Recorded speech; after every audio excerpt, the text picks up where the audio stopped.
একদিন আমার স্বামী বাড়িতে কাজকর্ম করার জন্য একটি ছেলেকে নিয়ে আসলেন। ছেলেটি ছিল অত্যন্ত সৌন্দর্য। তাকে দেখে আমি মুগ্ধ হয়েছিলাম। সে কি করে একজন কর্মচারী হতে পারে? আমার মনে হয়েছিল সে বড়লোক ঘরের সন্তান। সে কি করে জুতো পালিশ করে? আমার স্বামী তাকে আমাদের বাড়ির কাজকর্ম করার জন্য নিয়ে আসলেন। কিন্তু একদিন আমার স্বামী শহরে একটা বড় কাজে চলে গেলেন। তখন বাড়িতে আমি আর ওই কর্মচারী শিবু ছিলাম।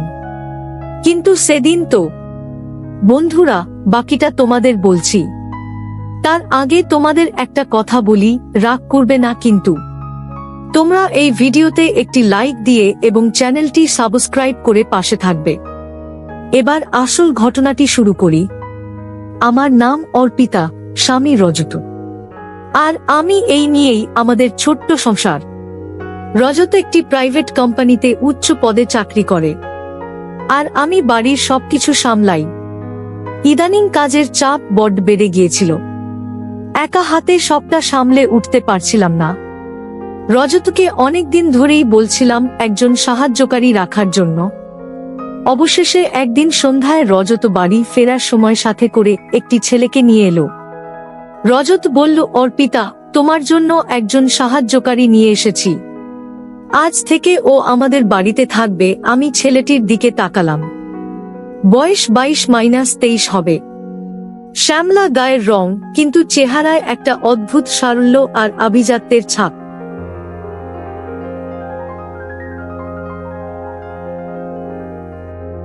ময়লা শার্ট আর প্যান্ট পরা থাকলেও তাকে কোনভাবেই বাড়ির কাজের লোক বলে মনে হচ্ছিল না।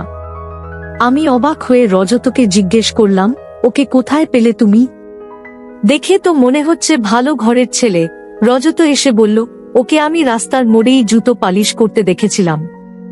প্রচণ্ড রোদের মধ্যে ঘামতে ঘামতে ও কাজ করছিল, কিন্তু ওর চোখে মুখে একটা ক্লান্তির ছাপ ছিল। আমার খুব মায়া হলো। কথা বলে জানলাম ওর থাকার কোন জায়গা নেই। তাই আমি ওকে বললাম, জুতো পালিশ করে যা রোজগার করো, তার 3 গুণ টাকা আমি মাইনে দেব। তুমি আমাদের বাড়িতে কাজ করবে। ও এক কথায় রাজি হয়ে গেল। আমি ছেলেটির দিকে তাকিয়ে বললাম, তোমার নাম কি? সে নম্রভাবে মাথা নিচু করে বলল, আমার নাম শিবু। তার বিনয়ী আচরণ দেখে আমার ভালো লাগলো। রজত শিবু তার জন্য রাতে থাকার ঘরটি দেখিয়ে দিল। ঘরটা বাড়ির পেছনের দিকে, ছোট কিন্তু পরিষ্কার। রজত তাকে বলল, তোমার যদি কোন অসুবিধা হয় তাহলে আমাকে বা তোমার ম্যাডামকে জানাবে। রাতে খাওয়ার পর রজত অফিসের কাজে ব্যস্ত হয়ে পড়ল। আমি বারান্দায় দাঁড়িয়েছিলাম। দেখলাম শিবু তার ঘরের সামনে চুপচাপ আকাশের দিকে তাকিয়ে আছে।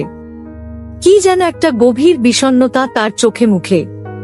আমি কৌতূহলবশত এগিয়ে গেলাম। এখানে কি করছো শিবু? সে চমকে উঠে আমার দিকে তাকালো। বলল, কিছু না ম্যাডাম, এমনিতেই। আমি বললাম, তোমার কি বাবা মা কেউ নেই? শিবু একটা লম্বা শ্বাস ফেলে বলল, না ম্যাডাম, আমি খুব ছোটবেলায় হারিয়ে গিয়েছিলাম।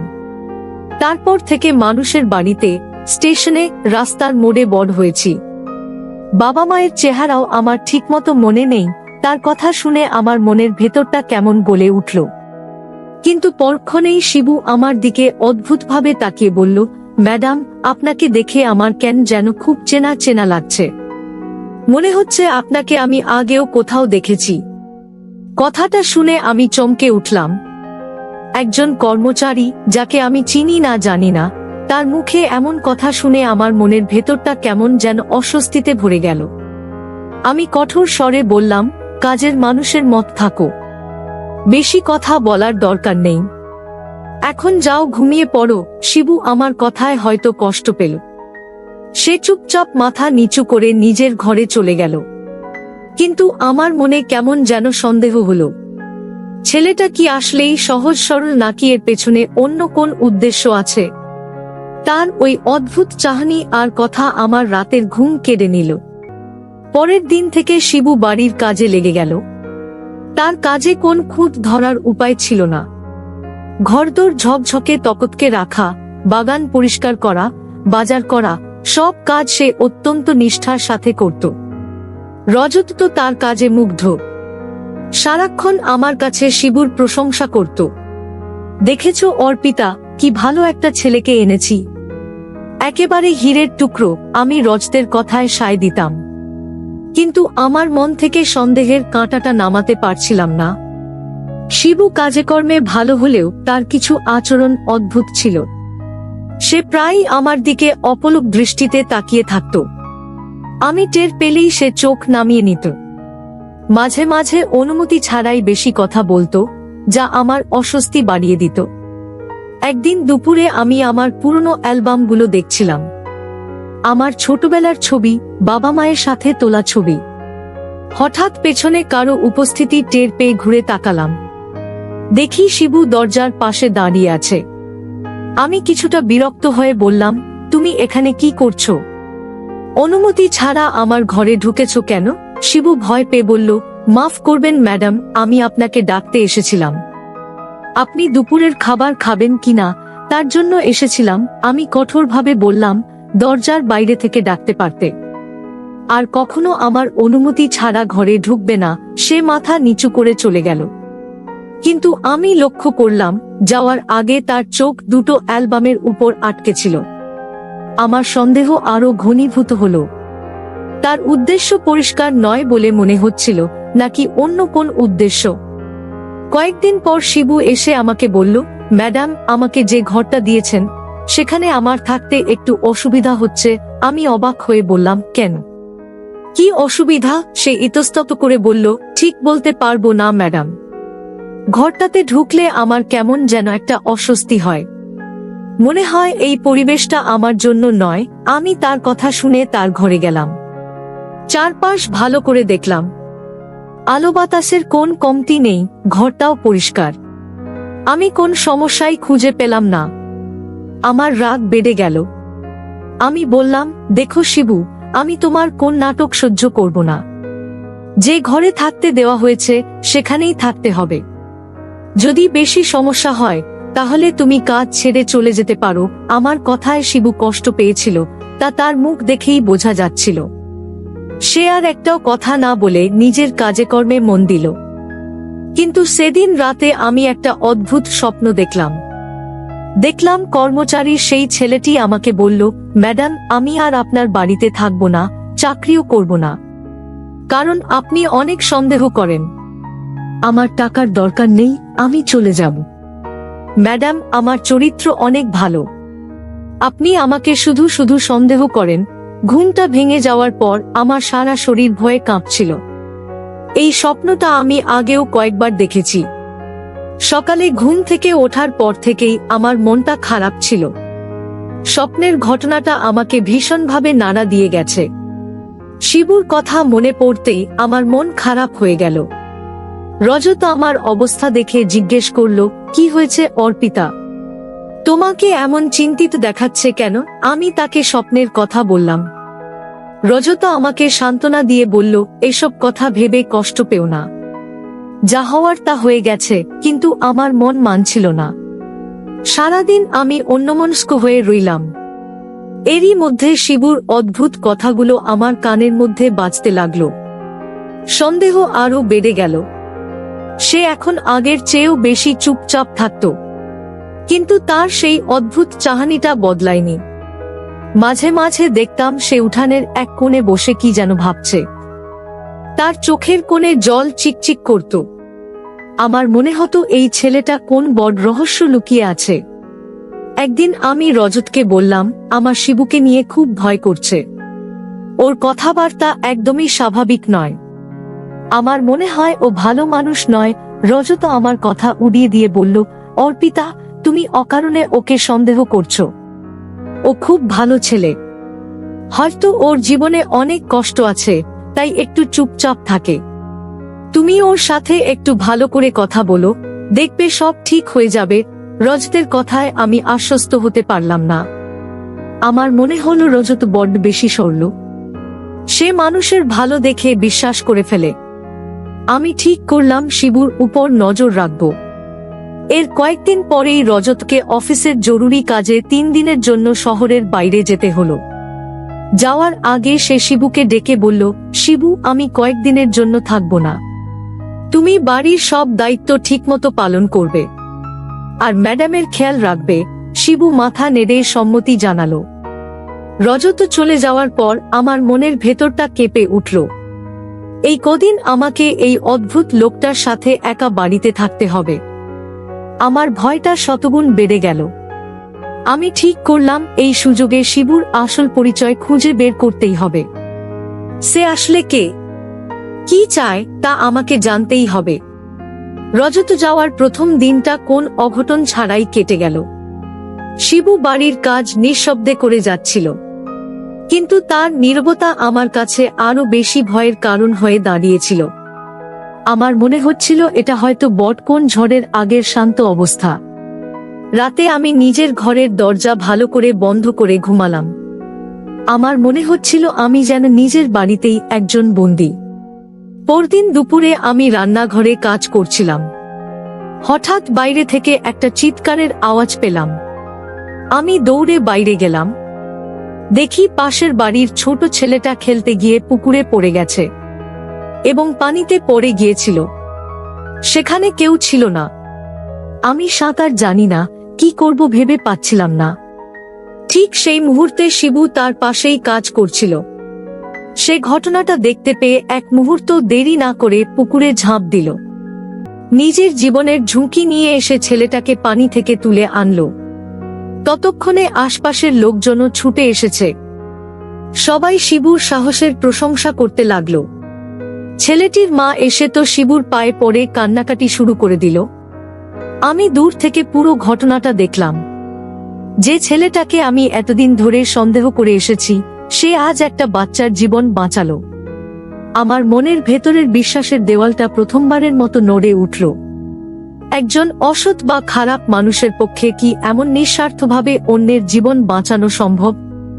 আমার মনের মধ্যে একটা তুমুল দ্বন্দ্ব শুরু হলো। একদিকে আমার দীর্ঘদিনের সন্দেহ, অন্যদিকে শিবুর আজকের এই সাহসিকতা।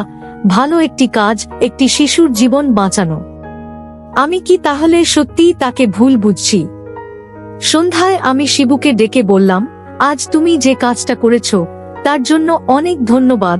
শিবু মাথা নিচু করে বলল, এটা আমার কর্তব্য ছিল ম্যাডাম। তারপরেই সে আবার সেই কথাটা বলল, ম্যাডাম, আজ ওই বাচ্চাটাকে বিপদে দেখে আমার নিজের ছোটবেলার একটা কথা মনে পড়ে গেল। আবছা আবছা মনে পড়ছে, আমিও যেন ঠিক এভাবেই কোন দিন বিপদে পড়েছিলাম, আর কেউ একজন আমাকে বাঁচানোর জন্য ছটফট করছিল। তার কথা শুনে আমার মনের ভেতরটা ধপ করে উঠল। আমার সেই পুরনো স্বপ্নটার কথা মনে পড়ল, যেখানে আমি আমার ভাইকে হারিয়ে ফেলেছিলাম।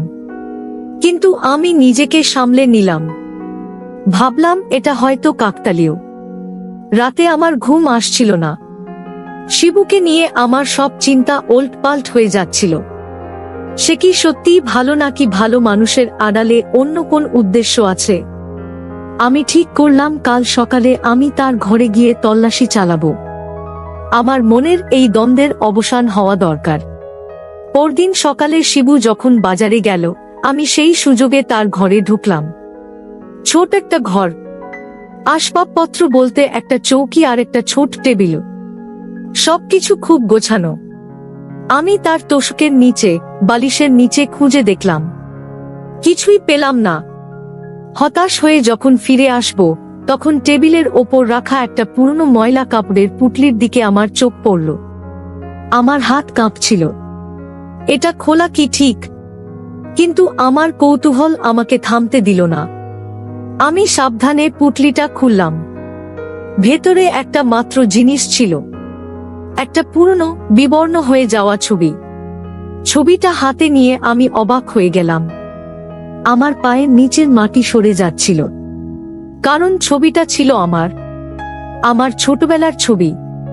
আর আমার পাশে দাঁড়িয়ে থাকা ছোট ছেলেটা, সেই ছিল আমার হারিয়ে যাওয়া ভাই শিবু। আমার মাথা ঘুরছিল। আমি ছবিটা হাতে নিয়ে টলতে টলতে নিজের ঘরে ফিরে এলাম। আমার বিশ্বাস হচ্ছিল না, এই ছবি শিবুর কাছে কি করে এলো? তাহলে কি শিবুই আমার হারিয়ে যাওয়া ভাই শান্তনু? আমার মস্তিষ্ক কোনভাবেই দুটো বিষয়কে এক করতে পারছিল না। মনের ভেতরটায় আনন্দের চেয়েও বেশি ছিল বিস্ময় আর একরাশ অপরাধবোধ। আমি সোফায় বসে কাঁপছিলাম। যাকে আমি এতদিন ধরে ভুল বুঝেছিলাম, তাকে অনেক কিছু ভেবে এসেছি, যার সাথে এত দুর্ব্যবহার করেছি, সে আমার নিজের রক্তের ভাই। আমি পাগলের মতো অপেক্ষা করছিলাম শিবুর বাজার থেকে ফেরার জন্য। প্রত্যেকটা মিনিট আমার কাছে এক একটা ঘন্টার মতো মনে হচ্ছিল। অবশেষে শিবু ফিরল। আমি তাকে দেখেই দৌড়ে তার সামনে গেলাম। আমার চোখ দিয়ে তখন অঝরে জল পড়ছে। শিবু আমাকে ওই অবস্থায় দেখে ভয় পেয়ে গেল। সে জিজ্ঞেস করল, ম্যাডাম, কি হয়েছে? আপনি কাঁদছেন কেন? আমি কি কোন ভুল করেছি? আমি তার কথার উত্তর না দিয়ে কাঁপা কাঁপা হাতে ছবিটা তার সামনে ধরে বললাম, এই ছবি তুমি কোথায় পেলে শিবু? ছবিটা আমার হাতে দেখে শিবু চমকে উঠল। তার মুখটা ফ্যাকাসে হয়ে গেল। সে মাথা নিচু করে বলল, ম্যাডাম, এটা আমার কাছেই ছিল। এটা আমার দিদির ছবি। আমি যখন ছোট ছিলাম তখন দিদির সাথে এই ছবিটা তুলেছিলাম। কিন্তু একদিন একটা মেলায় গিয়ে আমি দিদির কাছ থেকে হারিয়ে যাই। তারপর থেকে এই ছবিটাই আমার একমাত্র সম্বল। আমি আর নিজেকে ধরে রাখতে পারলাম না। কান্নায় ভেঙে পড়ে বললাম, এই ছবিতে থাকা ছেলেটা কি তুমি শিবু? সে অবাক হয়ে আমার দিকে তাকিয়ে বলল, হ্যাঁ ম্যাডাম। আমি চিৎকার করে কেঁদে উঠলাম। বললাম, আর আমাকে ম্যাডাম বলিস না। আমি তোর দিদি। আমি তোর অর্পিতা দিদি। আর তুই আমার ভাই শান্তনু। শিবু অর্থাৎ শান্তনু আমার কথা শুনে পাথরের মতো দাঁড়িয়ে রইল। তার চোখ দুটো বিস্ময়ে বড়বড় হয়ে গেল। আমি কাঁদতে কাঁদতে বললাম, আমার সব মনে পড়েছে। ছোটবেলায় আমি তোকে মেলায় নিয়ে গিয়েছিলাম। আমার অসাবধানতার কারণে তুই ভিড়ের মধ্যে হারিয়ে গেলি। বাবা মা আমি তোকে কত খুঁজেছি। তুই আমাদের মায়ের পেটের আপন ভাই। শান্তনুর চোখ দিয়ে এবার জল গড়িয়ে পড়ল। গলায় বলল, দিদি, তাই তো তোমাকে দেখে আমার এত চেনা মনে হতো। তোমার গলার স্বর, তোমার চোখ, সবকিছু আমার কাছে পরিচিত লাগত। কিন্তু আমি কিছুতেই মনে করতে পারছিলাম না।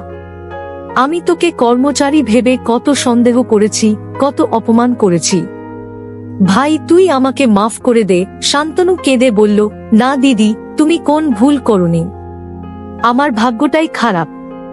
সেদিন আমাদের দুই ভাইবোনের কান্নায় বাড়ির দেয়ালগুলো যেন ভিজে গিয়েছিল।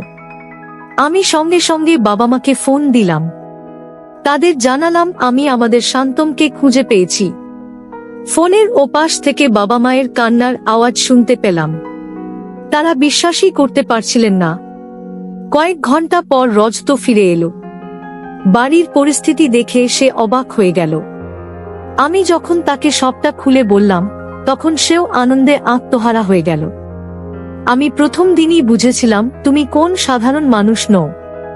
সেদিন বিকেলে আমি আর রজত মিলে শান্তনুকে নিয়ে আমাদের বাবা মায়ের কাছে গেলাম। এত বছর পর হারিয়ে যাওয়া ছেলেকে ফিরে পেয়ে তাদের যে আনন্দ, তা ভাষায় প্রকাশ করার মতো নয়। আমাদের পরিবার আবার সম্পূর্ণ হলো। আমি আমার স্বামীকে ধন্যবাদ জানালাম আমার ভাইকে আমার কাছে ফিরিয়ে দেওয়ার জন্য। আমার মন থেকে সব সন্দেহ, সব অপরাধবোধ দূর হয়ে গেল। এখন আমার ভাই আমার পাশেই আছে। আমাদের পরিবার এখন অনেক হাসি খুশিতে আছে। বন্ধুরা, আজকের গল্পটি কেমন লাগলো তা অবশ্যই কমেন্ট করে জানাতে ভুলবেন না।